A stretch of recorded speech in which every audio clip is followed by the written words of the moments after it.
Welcome, college basketball fans, to the first episode of the Mainly Hoops podcast. Our podcast will feature one or two episodes a week breaking down the men's college basketball landscape. We recently launched our website, mainlyhoops.com, with previews for every Power Conference team written by myself and my co-host, Cody Lawyerson. Our goal of Mainly Hoops is to be your one-stop shop for college basketball info with overviews, analysis, predictions, betting insights, podcasts, and so much more all season long. Our goal of today's show is to really dive into some of the bigger headlines of the offseason, as we all know, with the transfer portal and everything changing every team every year so drastically. So, with this season, a lot of changes happened. But who other than to start with UConn, who's looking to repeat for the third straight year. Cody, I'll let you dive into them. I know you took a big look at them this offseason. What are your thoughts on UConn repeating or three-peating, I should say? Yeah, definitely excited to get this podcast going. No better way to start it than with one of the more mainstream storylines of the offseason is can UConn three-peat? And I absolutely think they can, but it's going to be a way tougher road than it's ever been, especially from the last 2 years. They had an elite roster the last 2 years, and they're a little bit weaker and more unproven than these last two national championship runs. I mean, even last year they thought that they were a little bit down compared to the year before. They lost guys like Sanogo and Jordan Hawkins. This year they're coming in with losses of Clingan, Tristan Newton, Stephon Castle, and Cam Spencer. Lost all those guys to the NBA draft. And so that's huge shoes to fill. I expect a pretty big drop-off on both ends of the floor. Donovan Clingan was so good on both ends. He was so great with his rim protection, especially, that made this defense a top 10 defense in the country. And the offense was probably the best offense in the country with Clingan's offensive rebounding ability, their shooting ability, and, the elite coaching staff as well. The offensive sets they run, I mean, these two assistant coaches are probably the most well-known assistant coaches in the country. I mean, no other assistant coaches are really talked about as much as Kamani Young and Luke Murray. They do incredible things. The offensive sets that they run are unbelievable, but it's going to be tough without Clingan, especially, who I thought was probably the most dominant player in the country behind Zach Edey. And they're going to have to do it in different ways now. They're going to have to do it with their shooters, with guys like Mahaney, with Karaban, with the freshman Liam McNeely. And the talent's still great, but it's not necessarily where it was. I don't think they have 4 guys going to the NBA draft this upcoming season. And they're definitely a bit overrated. I don't have them as the number 1 team in the country, like the odds boards do. The odds boards are saying that UConn is not likely to repeat, but definitely at the top. I mean, they're sitting at plus 700 to 900 anywhere you look. I personally have them rated closer to 8 to 10, as opposed to everyone calling them top 3. So, that's kind of what I have on UConn. I think they can absolutely repeat, but the road is going to be tougher than it's ever been, even in the Big East as well. Yeah, no, I mean, for sure. Obviously, losing those 4 guys all to the NBA is going to make the road very difficult. And like you said, a lot of unproven guys. Karaban really being now their go-to scorer in a sense. And I'm not sure how I really feel about that quite yet. It'll be interesting to see how guys like Hassan Diarra and Solomon Ball handle the ball as opposed to who they had in the backcourt last year. I like Diarra. Right. I think he's a good defender. I think he can run the offense well. I just maybe not as well as guys like Newton and Spencer that were draft picks in the NBA. They were great players. And it feels like Diarra, he might not give them the same. He obviously won't give them what those guys gave them last year, but I think that he's not going to hurt them in any way. Like he's gonna do what he needs to do. And it's such a great system, right? I mean, Hurley's a technician with that offense, so he's going to scheme guys open, making it a lot easier on some of these guys like Mahaney, Karaban, McNeely, because I don't necessarily think any of them are going to be like put it on the deck and go get you a bucket whenever they want, guys. Like, they're going to have to really run offense to get good shots. But I am excited. I am excited about Mahaney, though. He really had a good freshman year at St. Mary's, and then last year had a very similar season to his freshman season. A little bit down in the efficiency category.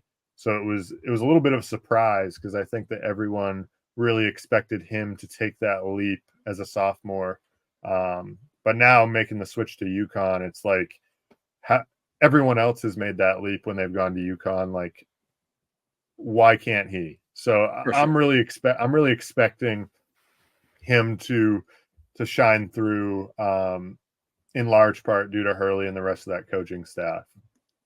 Yeah, and I think Mahaney's game will open up as well. I have concerns with him just kind of stepping up to the athleticism of Power Conference, because you could tell even in the WCC, like he got knocked off on his dribble. He was kind of out physical. He's a slim, like 6'1", thin frame guy, but yeah, he's gonna have to rely on his shooting. And I do think Hurley and the offensive coordinator Luke Murray is gonna put him in good spots, along with guys like McNeely and Caravan, who are great movement shooters. So I think the offense is going to be okay. I'm actually a little bit more concerned with the defense.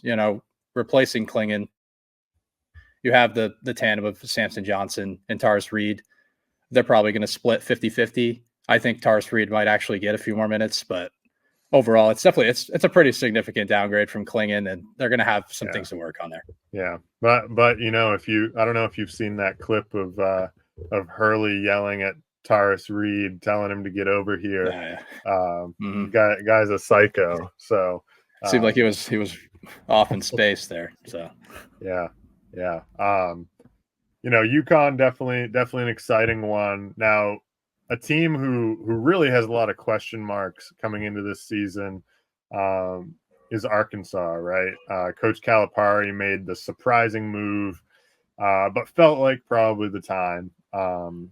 He's only won one national championship there, and it's been a while, back with Anthony Davis and those guys there in the early 2010s. So felt like his time at Kentucky has kind of run its course, and they needed a new voice there. So he quickly jumped over to Arkansas, another SEC school. But I think the big question mark for this season is whether or not he can really right his own ship, right? Arkansas had a down year last year, but you can't really compare that team to what they have this year.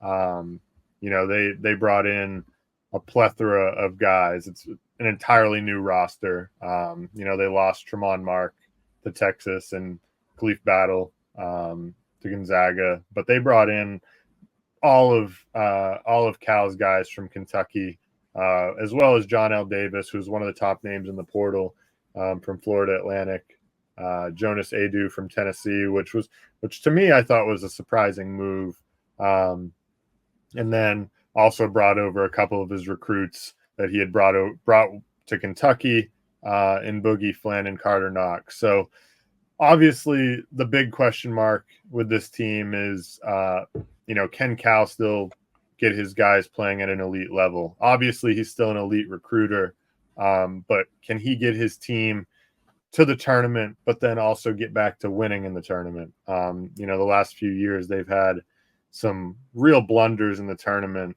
with their loss to Oakland, their loss to St. Peter's.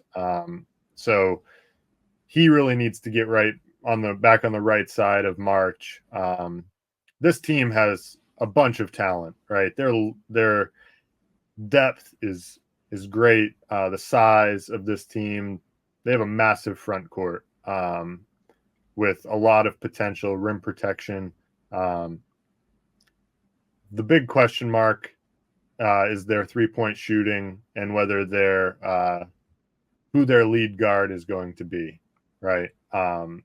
Is it Boogie Flan? I don't really see John L. Davis or DJ Wagner being that guy full time. I mean, we saw that last year with DJ Wagner at Kentucky, sorry.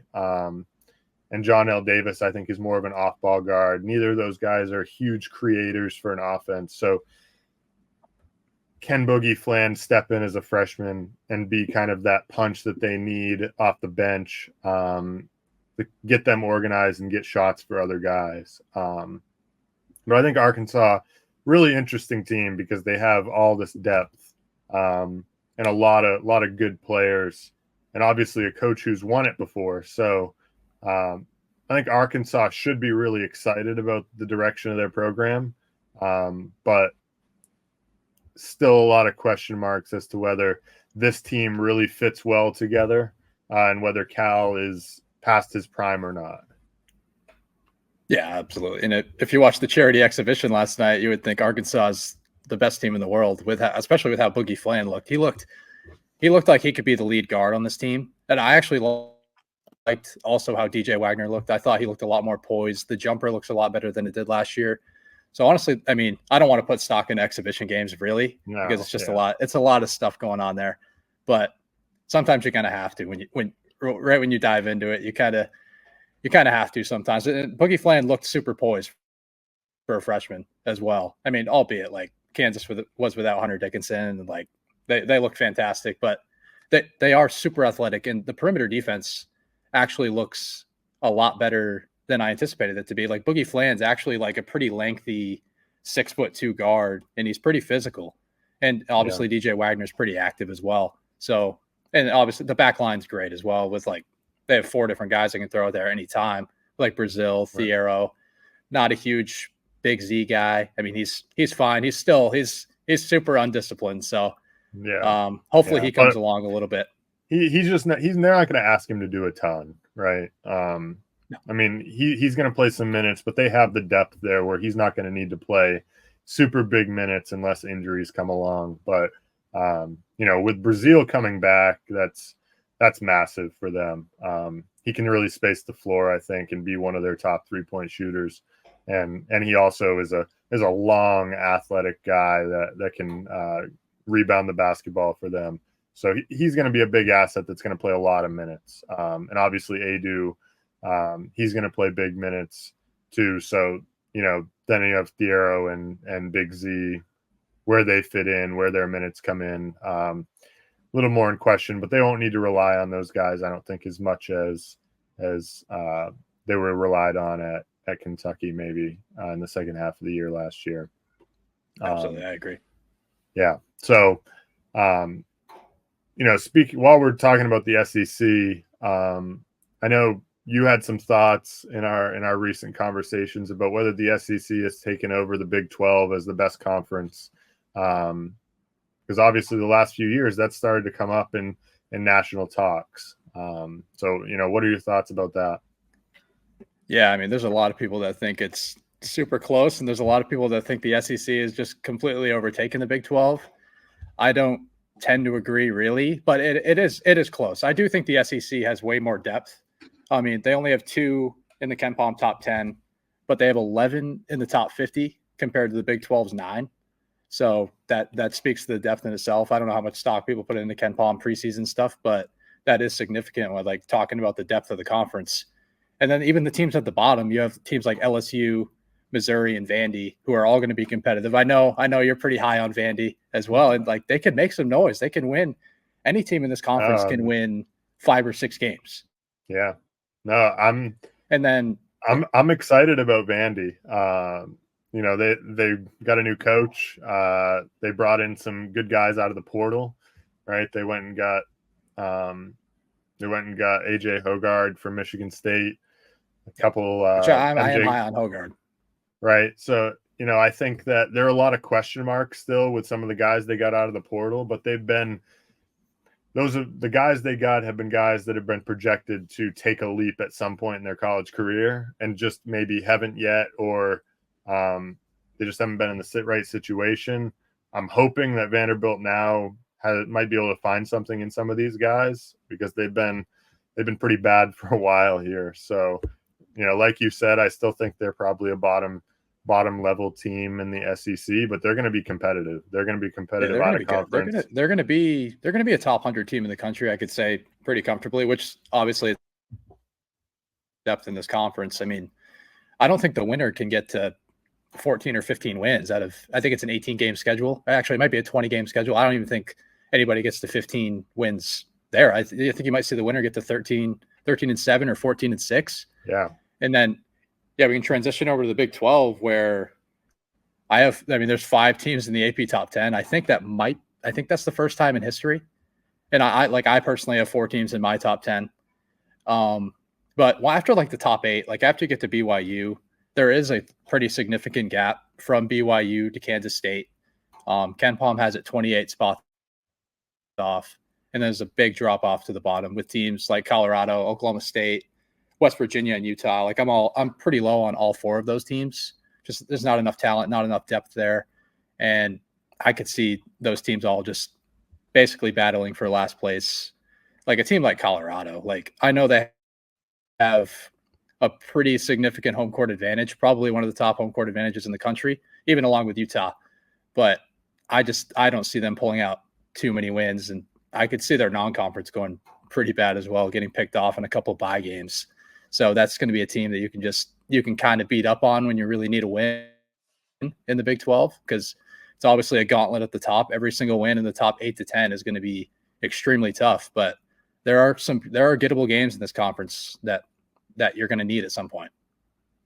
Yeah, for sure. Colorado. Yeah, I'm not too high on them. They lost a lot last year, and the guys that didn't graduate transferred out. They're going to be in a tough spot, I think.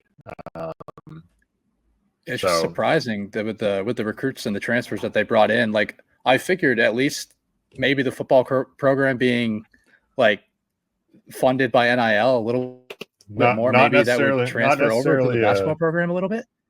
Yeah, not necessarily a great football program, but financially well known. Yeah, they bring in a lot of money. Yeah, they're doing all right, but I'm with you. Personally, for me, I'm with the depth of the SEC. I think as a whole, I'm probably on the SEC side by like a little bit.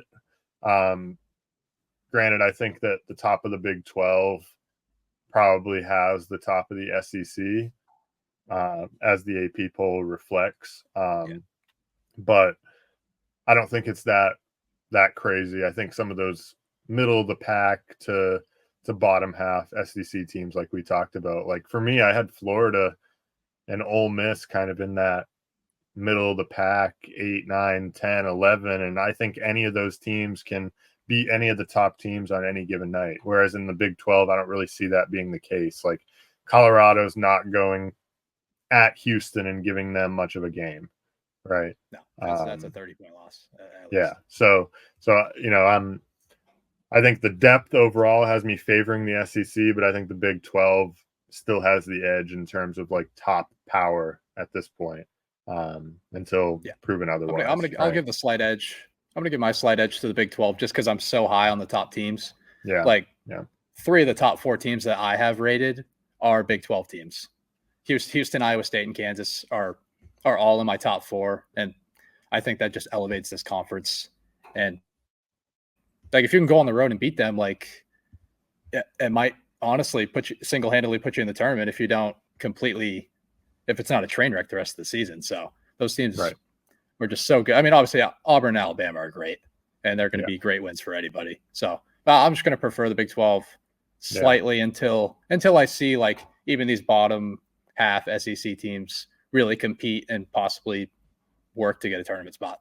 Yeah. And Bama too, without Chris Youngblood to start the season, he's going to be out till conference play. That could be big for them. It's crazy to look at their roster and see five seniors or grad players in the starting lineup when Youngblood's healthy. Yeah. Like that doesn't even seem possible considering like the one and done nature of college basketball. But here we are. This transfer portal college basketball landscape has just driven that, right? With teams just trying to stay relevant and compete from year to year by diving into the portal.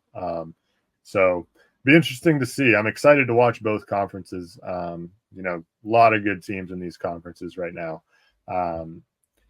Shifting gears a little bit, we have the SEC or the ACC looking a lot different this year, headlined by Cooper Flagg, right? Duke's top-rated freshman, projected number 1 overall pick. Some people calling him the best draft prospect in years outside of Wemby and LeBron, right? And so he appears to be the dude that can kind of get Duke back to that national championship contender, along with some of the other guys that they brought in, and their current their returning players as well. So, I think the big question is, can Cooper Flagg and some of these young guys, like Duke always has, get them back to the top of the mountain for the first time in 10 years, right? I'm excited to watch this Duke team. I think we're planning to go down to watch them at Georgia Tech in December. Should be fun. But I'm just not sure if the one and done culture that Duke has right now is really what can get you to the top of the mountain. It's so hard, and especially where Duke from year to year is just rolling freshmen in and out and having to learn an entirely new group of guys and have them learn Shire's system and previously Coach K's system and get them to gel and be playing well enough by the end of the year. That's a really tough ask. Now, the ACC, I'm not super high on as a whole, so I think they'll probably be fine in the ACC. But when it comes down to it, I'm not really sure on the national level. Like, obviously, they're going to be one of the top teams and be, a top 3 seed more than likely going into March. But I think the struggle of Duke may continue into the tournament, with lack of experience shining through. I think when it comes to March, experience is a huge, huge factor.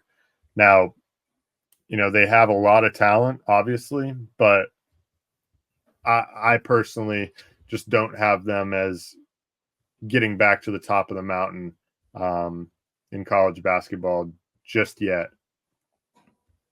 Yeah, I mean, I think it's there. I think they're pretty ready on the defensive end to get it done. I think Cooper Flagg is one of the better defensive prospects I've ever watched. I just think he's one of the better recovery defenders that I've ever seen. He's going to be an unbelievable weak side rim protector. They have other guys too, like Malik Brown and Kaman Maluak, that can really protect the rim as well. And I mean, Duke is, they're starting to work the transfer portal a little bit because they know they kind of have to catch up with these older teams. They brought in Sion James, who I think is a super underrated defender, came from a super bad defense at Tulane that played this weird zone that Ron Hunter loves, but I don't know about that all that much. I mean, it did not work last year, but I actually think he's a pretty gifted defender. Mason Gillis is a solid defender, good shooter. I mean, I think he was a little bit overshadowed by Edey. He got a lot of easy looks, but I do think he's a good shooter. But overall, yeah, they might be a little bit too young. We need to see Tyrese Proctor truly make that leap into being like an alpha guard. Like, because we know that it doesn't really look like Caleb Foster is going to be that guy.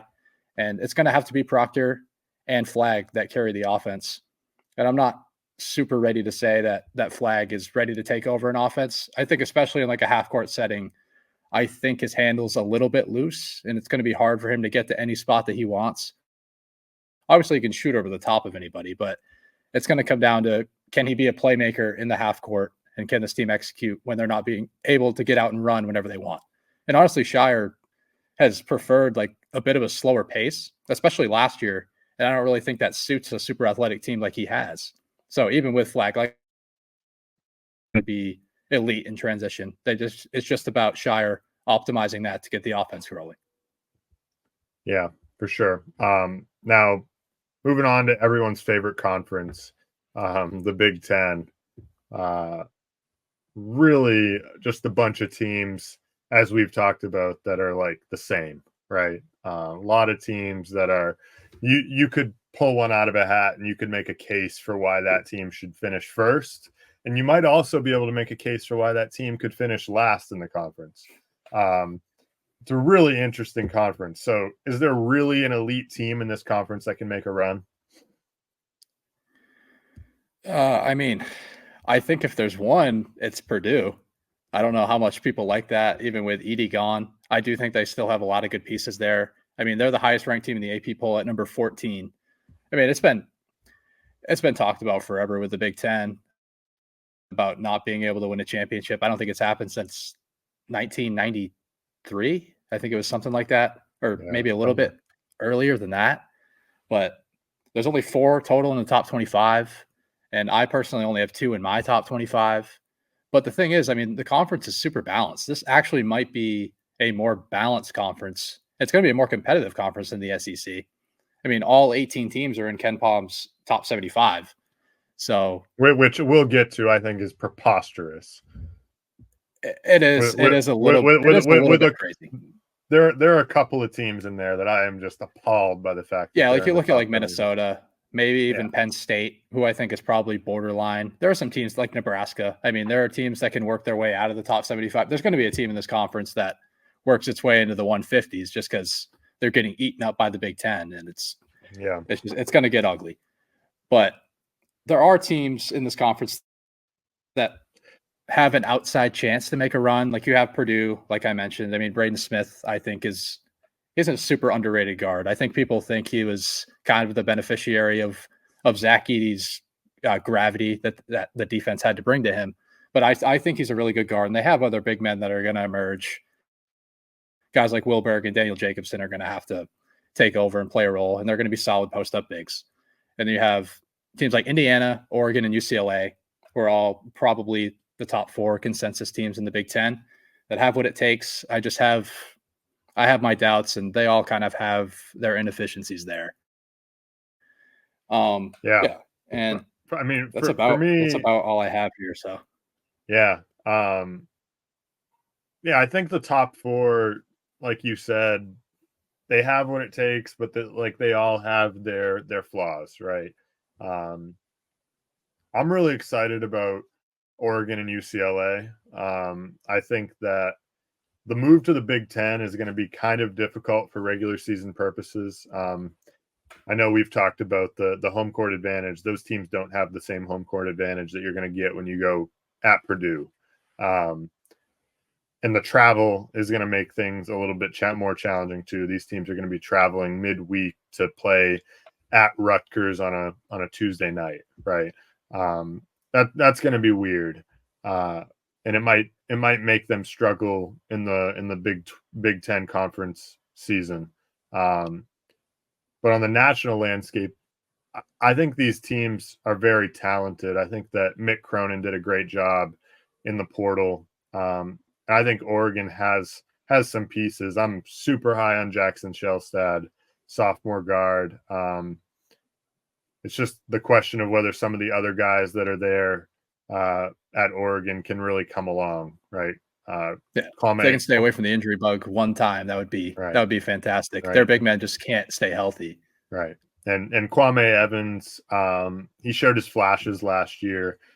Obviously, great athlete, but can he really take the leap, expand his game on the offensive end, especially as a shooter, as a creator, and help Shelstad out, right? So it's not all falling on him.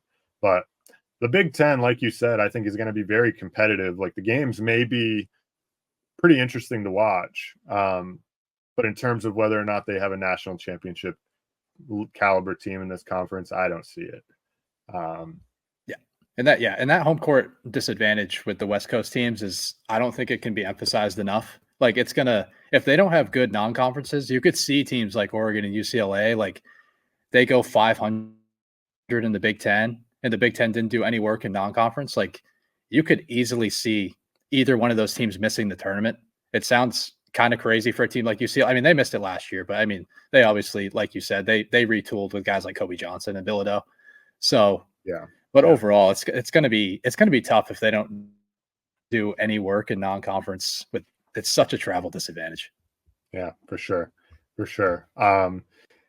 Now, one of my favorite questions always going into the season is what coaches are on the hot seat. There are always teams that I'm super low on and maybe have been for a few seasons.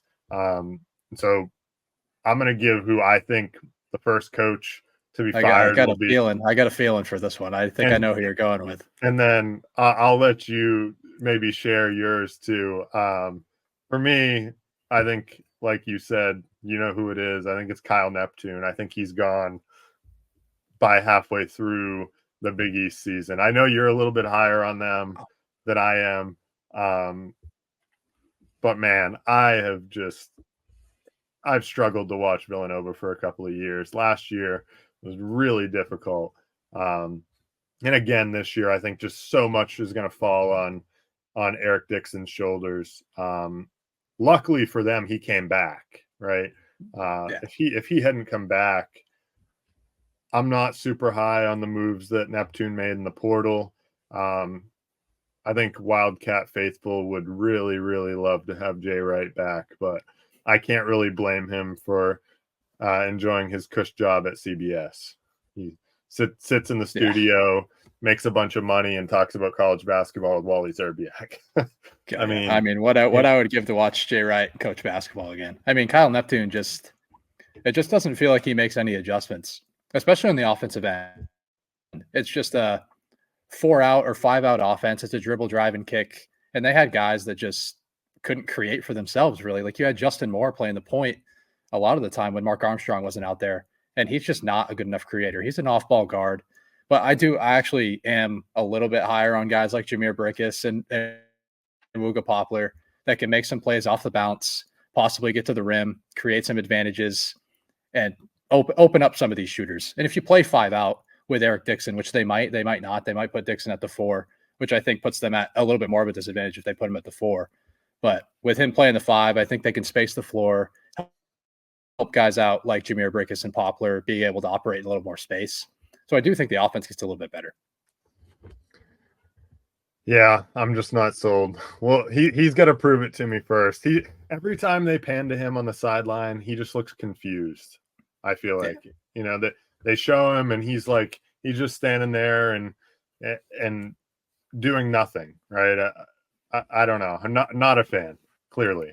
But shifting gears a little bit to teams to watch for. I know you have a few teams on your radar, Cody. So I'll let you dive into those first. Yeah, my first one, we're going to stay in this conference, a team I'm higher on, a little bit higher than you are on Villanova. We'll go with St. John's. Rick Pitino in year 2. I think he has more of an ideal roster this year that he really likes. I mean, starting with Kadari Richmond and Davon Smith in the backcourt, they're going to be super fun to watch, especially getting out in transition, being able to work in space in transition. They're going to be fun to watch. They're great playmakers. But you got to watch out for guys in the backcourt like Simeon Wilcher, who he's going to have to play a role. Yeah, he's going to have to play a role here. He's going to have to shoot the ball super well because that's kind of where their issue is shooting the ball. That like guys like RJ Lewis and Aaron Scott aren't going to play super big roles in the shooting department, especially RJ Lewis. The jump shot it's broken, I think. It's not pretty. And then a guy like Zuby Ejiofor, who's going to have to replace the role of Joel Soriano. And I actually think he's going to be able to production just fine. He's elite on the offensive glass. I think he had one of the highest offensive rebound rates in the country. And the shot blocking ability is absolutely there with his 7-foot plus wingspan. And yeah, just in general, the defense looks unbelievable. There's length and athleticism across the board with Scott and Lewis leading the charge there. And I could easily see this team winning the Big East because like I am a little bit lower on UConn than a lot of people are. And I am lower on Creighton, who's a little bit more one-dimensional than they even were last year shooting the 3. So, and Marquette as well. Marquette, you lose Tyler Kolek and Oso Ighodaro. Your playmaking, basically your entire playmaking goes out the window. So looking at a team like St. John's, I am super high on the defense. I think it can be top 10. The offense still has some things to work out, but if they can shoot the ball well, I think they can be a top 25 to 30 offense and be a top 3 to 4 seed in the NCAA tournament. Yeah, no, I have my my reserves on St. John's, but I think the shooting is going to be a problem. But I do like Wilcher. I think he's going to have to play a big role for them. off the bench in the scoring area anyway. Yeah, you put them in a half court setting, it's probably going to be ugly. This team's going to have to create some turnovers to get out and run. They're going to have to use their shot blocking ability. They have it at 3 positions, so hopefully that'll work out. But if teams can get back in transition and slow them down, force them to operate in the half court, like they can pack it in. You can play a zone and force them to shoot over the top of you, and it's not going to work with the starting lineup. It's going to have to come from a guy like Wiltshire or Brady Dunlap. Yeah, no, I completely agree. So I see a world again, I see a world where St. John's could win the Big East, but I also see a world where I could see them finishing 5th or 6th, right? It's just going to depend on how the offense comes along, because I do think the defense, like you mentioned, is right there with some of the best in the country. For me, one of the teams I'm really looking at and excited to watch more as for the fanfare is Rutgers for this season. They have 2 of the top freshmen in the country, Dylan Harper, Ace Bailey, who are both projected to be top 5 picks next year in the NBA draft. So I think they have a team that might be must-see TV every night, right? Going to have some really competitive games in the Big Ten, but like we talked about, the Big Ten is wide open. I personally had Rutgers right in the middle of the pack, right around 7, 8, 9. Depending on the night. But if these 2 can live up to the hype right away, then there's no reason why they can't make a run in this conference, I don't think.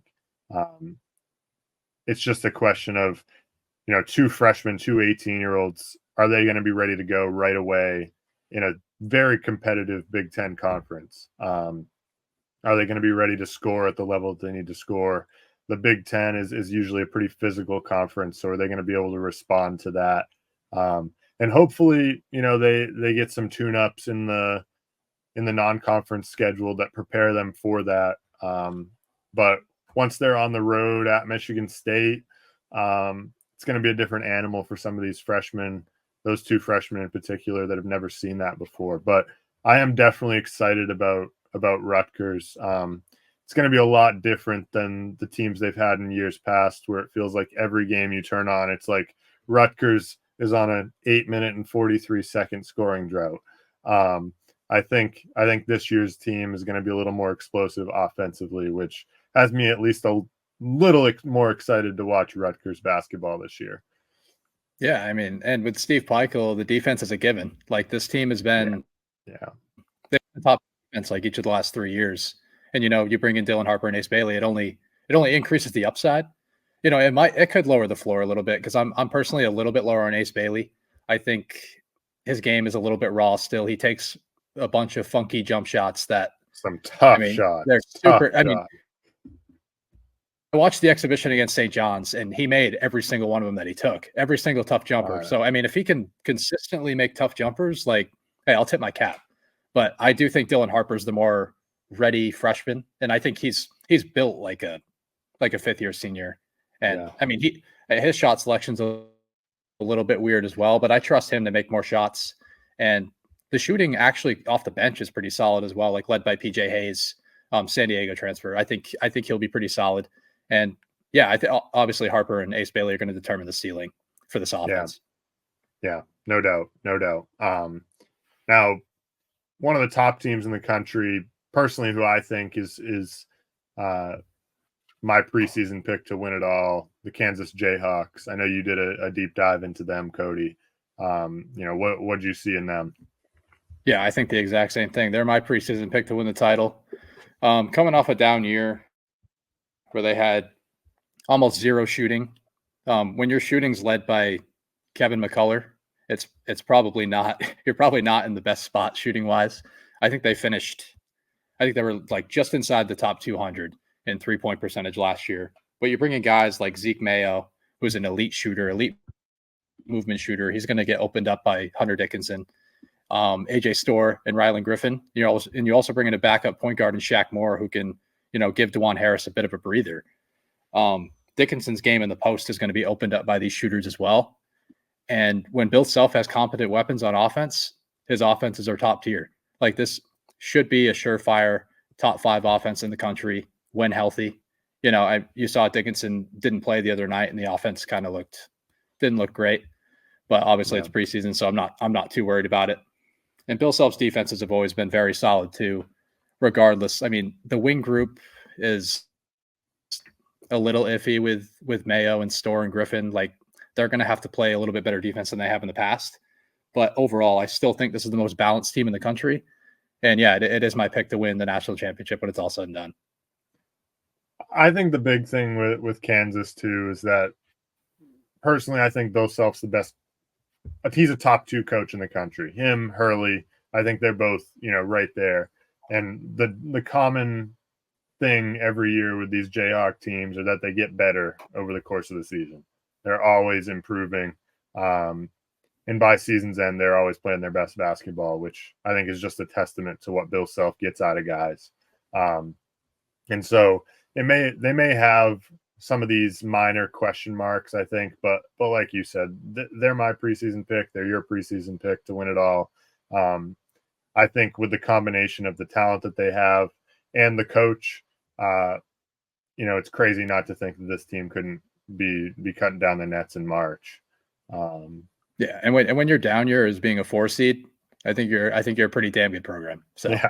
I'm not too worried about Bill Self or Kansas, especially with the weapons they have now. They should be a top 50 shooting team in the country besides the top.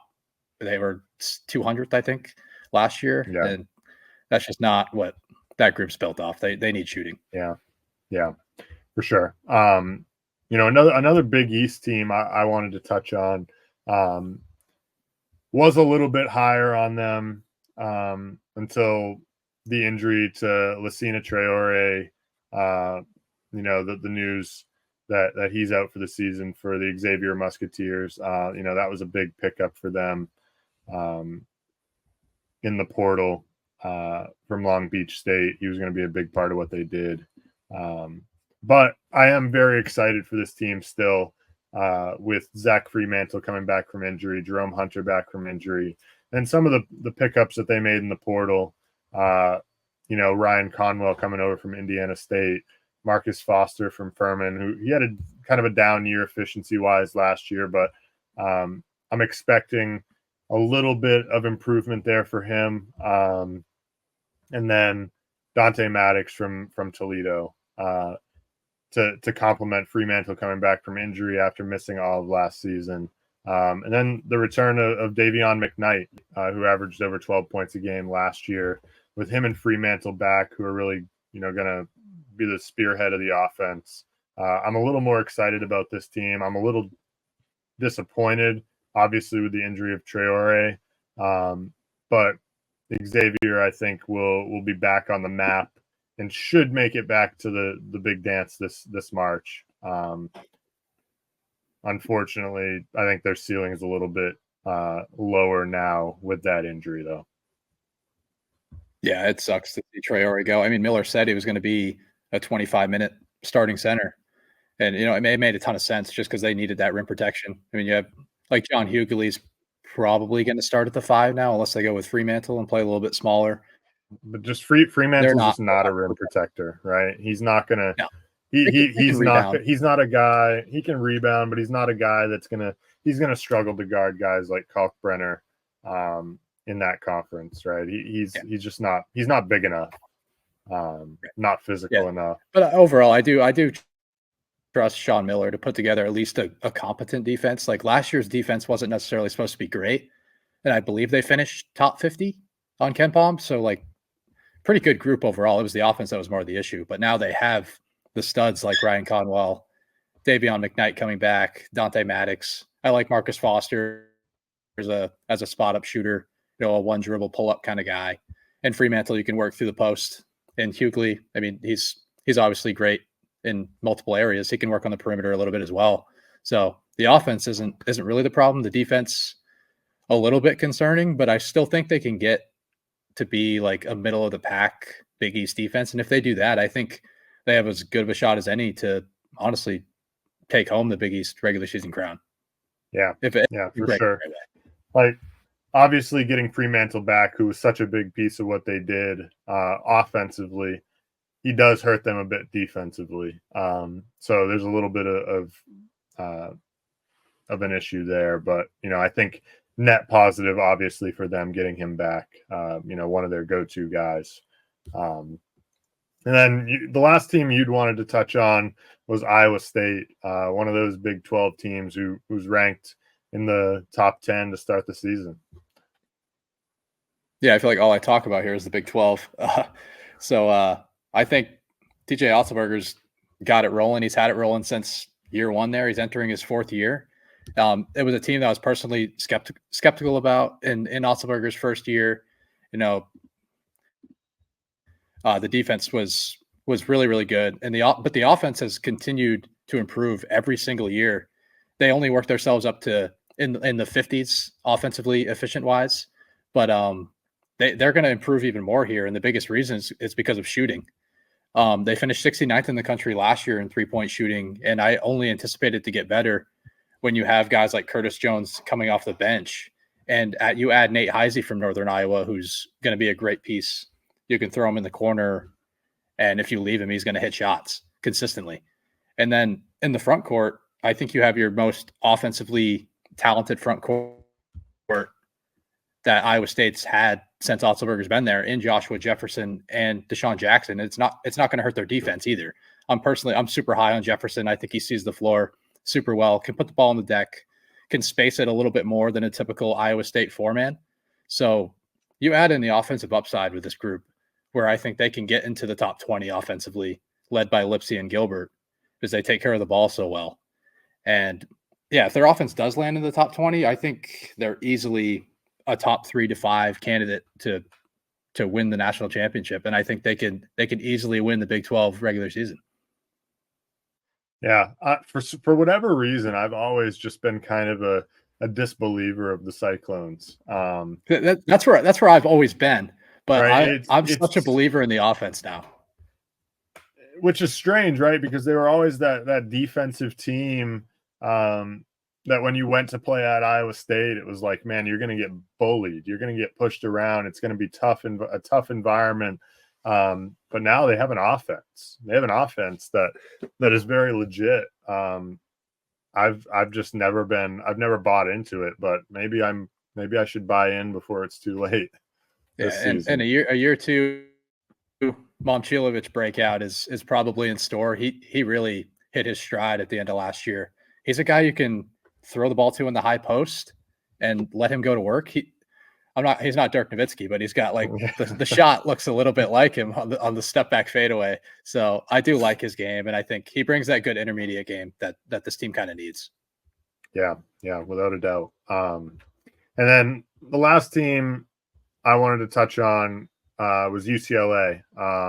We kind of already touched on them a little bit, but want to give them a little bit more screen time. So, obviously a subpar season last year. They finished under 500, which is very abnormal for a program like UCLA. But they really reloaded in this portal. Last year, they didn't shoot the ball well. They didn't really have much of anything.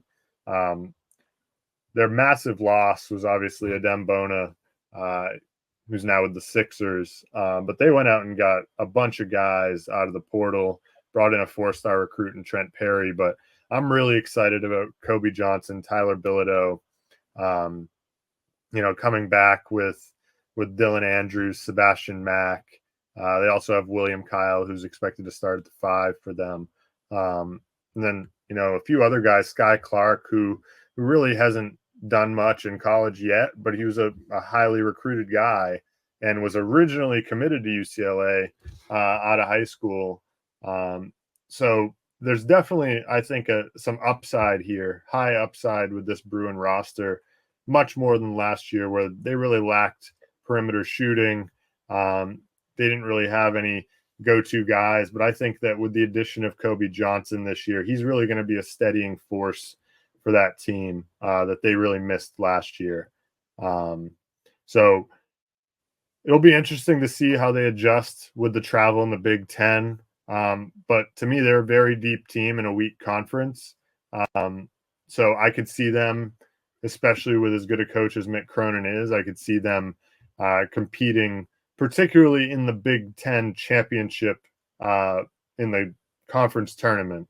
I think it'll be a little bit tougher to win their regular season, as we mentioned, with the travel, with their home court.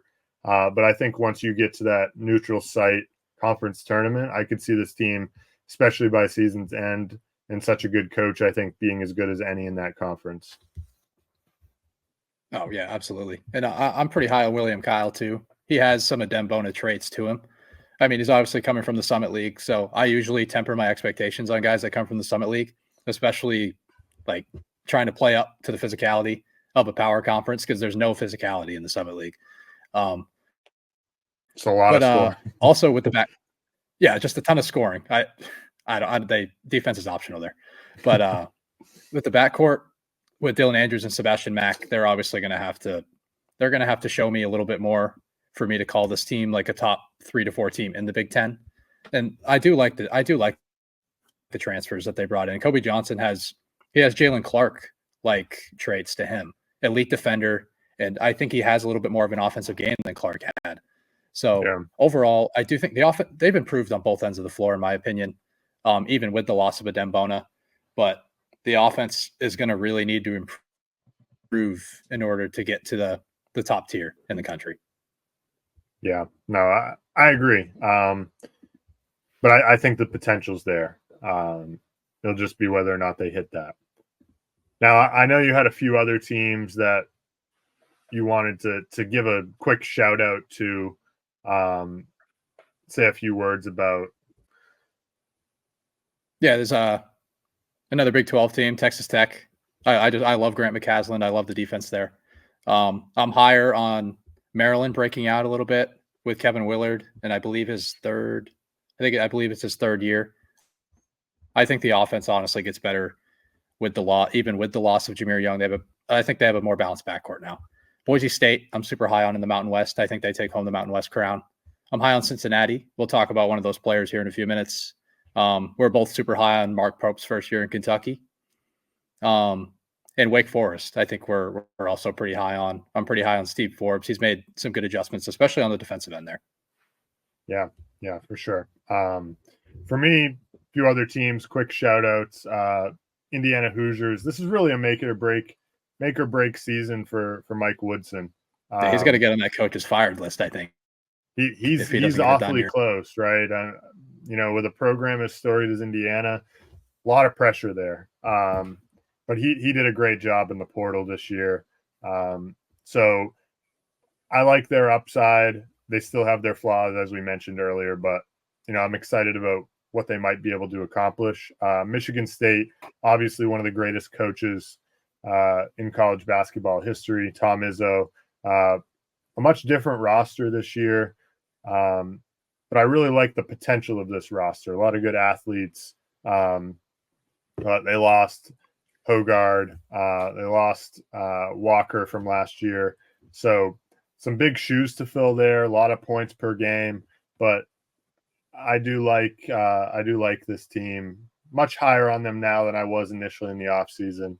More upside with that group too. Yeah, no doubt. And then Creighton. I think Kalkbrenner coming back was really big for them. I know you're not as high on them as maybe I am, but I think Kalkbrenner has a pretty good shot to win the Big East Player of the Year. And then they got Pop Isaacs in, they got Ashworth back.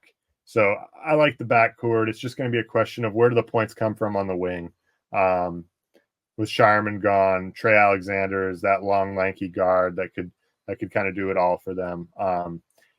That's the big question mark. But I think with Kalkbrenner, he's going to make them a tough guard regardless. It just might be a little bit too one-dimensional on the offensive end. So we'll see. But I do like the upside of them.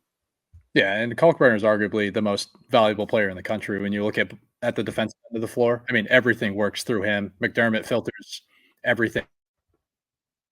But playing with the drop coverage and pick and roll, getting shooters off the 3-point line, filtering everything into the rim and into the mid-range area. And he does a great job of not fouling, also staying on the floor for all 40 minutes. It's big time. Yeah, for sure. So there are some breakout players that we've talked about. So Cody, I'll let you start it off. One of the players playing in College Station that you think might take a big leap this year. Yeah, and that guy's Manny Obaseki. He's going to have to fill in the role of Tyrese Radford. Obaseki is a senior. He hasn't really got his opportunity yet since he's had to play behind Radford for a few years. He's dealt with a few injuries as well, but he's a great two-way player who I think actually has more explosiveness than Radford, and he has more scoring upside because he's a better shooter. But, he's never seen the opportunity with the crowded backcourt. Buzz Williams always trusted Radford to get it done. Radford, I believe, was with him at Virginia Tech as well. So made it a little bit easier to get him on the floor as the main guard, which I'm not faulting Buzz Williams for any of that. But I do think Obaseki has a ton of upside, untapped potential there. And, this team now, they need a second guy next to Wade Taylor, who had to basically do everything for this offense last year, even with Radford. And, I think Obaseki has the upside to be that guy. Yeah. For me, one of the players I'm really looking at this season is Nick Martinelli at Northwestern. Last season, when they were dealing with a bunch of injuries, he went through a 4-game stretch where, I was pretty low on Northwestern, and I was getting pretty frustrated with the fact that he was playing so well.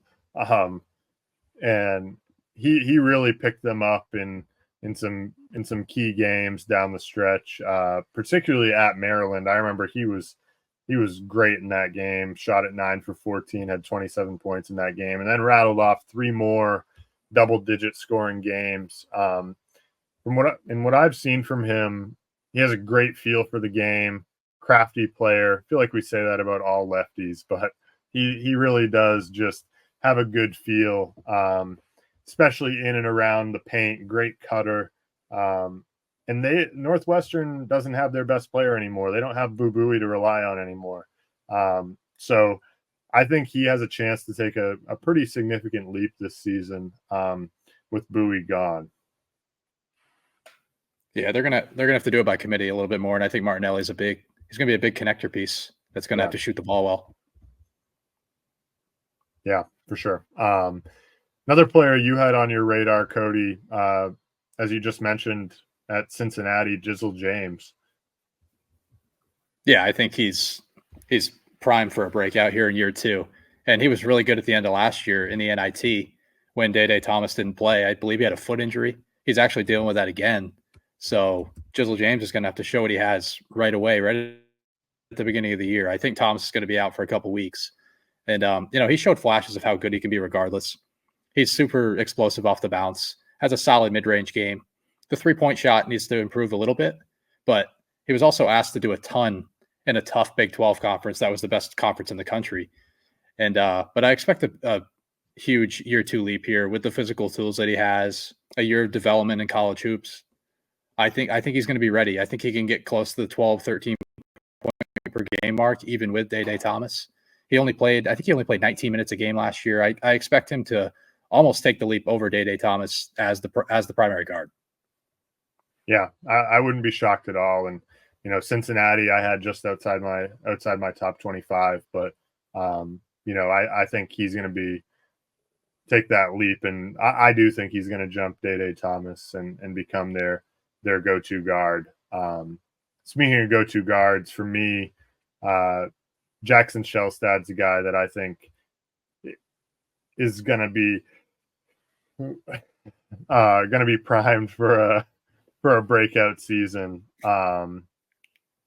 We already talked about him a little bit, but last year averaged over 12 points a game for them, nearly 13, shot it efficiently.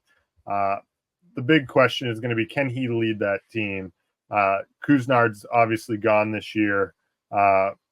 Dante's gone. So without them, it's really going to fall on him and, a bunch of guys that have been injured or are unproven. So it might seem a little bit chalky to say he's going to break out just because of the opportunity uptick. But I think he's got such a smooth game, great feel for the game, and he's going to see, like last year, he averaged under 3 assists a game. I see that number maybe doubling this season. He's going to have the ball in his hands a lot, and I think he's going to be a great creator in that conference for them. Yeah, I agree. Everyone loves Shellstad this year, and I think, I mean, it makes a ton of sense. I mean, he's going to have to be a high usage guard this year, even with TJ Bamba by his side. He's going to have to be really good. Yeah, for sure. Then your final player, another guy who, you know, in talking to some of our friends who are big UNC guys, very high on Jalen Washington. Yeah, I am pretty high on Jalen Washington, especially honestly on the offensive end. I'm a little bit more excited than the defensive end. He's not the same physical presence that Bacot was. You know, he's not going to be like this elite offensive rebounder, although he did have pretty good offensive rebounding numbers in the limited minutes he had. He's not going to have super high rim efficiency like Bacot did.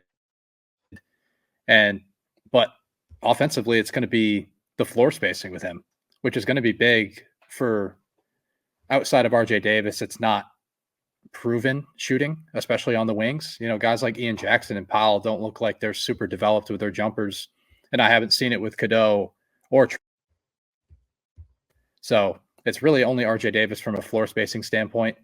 And I think Jalen Washington can help with that in the pick and pop game. But I also like what he can do defensively. I actually think he has better defensive instincts than Bacot did. And I think you can be a little bit more versatile, a little bit more flexible with the defensive play style. And with Bacot last year under Hubert Davis, they ran just an all drop coverage and pick and roll because that's the only thing you can do with Bacot. I think you can do some other things with Washington. You know, you can hard hedge, you can ice the ball screen. You don't have to just play drop coverage, even though that's probably what they're going to do with Washington most of the time. And I do think he's a great rim protector. You can put him in multiple spots, and he's going to succeed. Yeah, no, I'm definitely high on Washington. The opportunity is going to be there. He's going to have to play well for Carolina to reach their ceiling with the loss of Bacot. So definitely excited about him. And the final player for me, transferring into Florida, is Ruben Chinyelu. He's going to start right away. And the word out of Florida has been that he's just a freak athlete. He averaged, you know, or not average, but last season there were games where he would come in, he'd play 8 or 9 minutes, 10 minutes, and he'd have 2 blocks, right? I think that he has a high motor. He's going to block shots. He might be a little bit undisciplined. It's hard to say with his lack of playing time last year. But he has a lot of upside, I think, and is going to provide a lot on the defensive end for the Gators that they didn't necessarily have last year. And he's going to be really physical, but also on the offensive end, I think that he's going to give them something that maybe they didn't have with a presence around the rim, especially with how explosive he is as an athlete.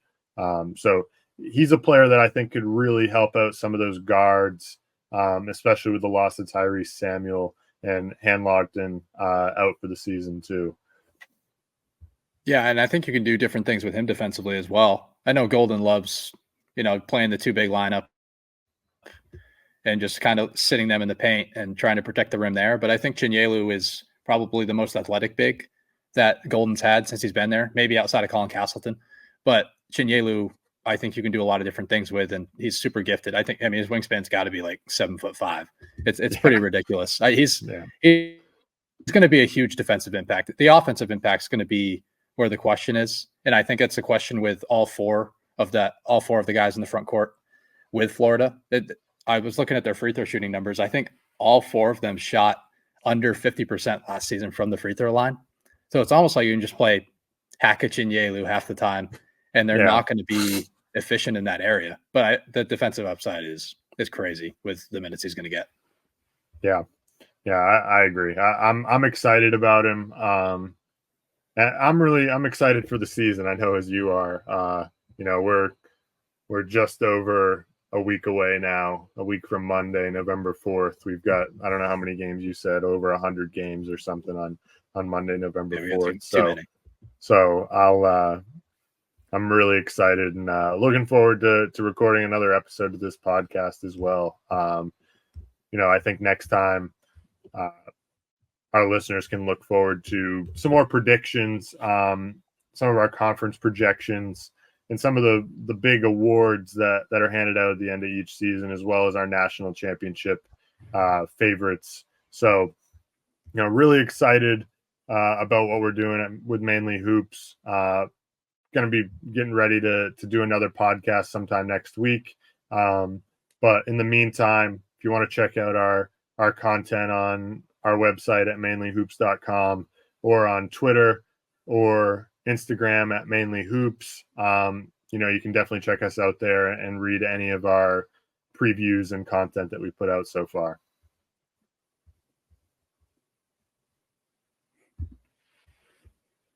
Yeah.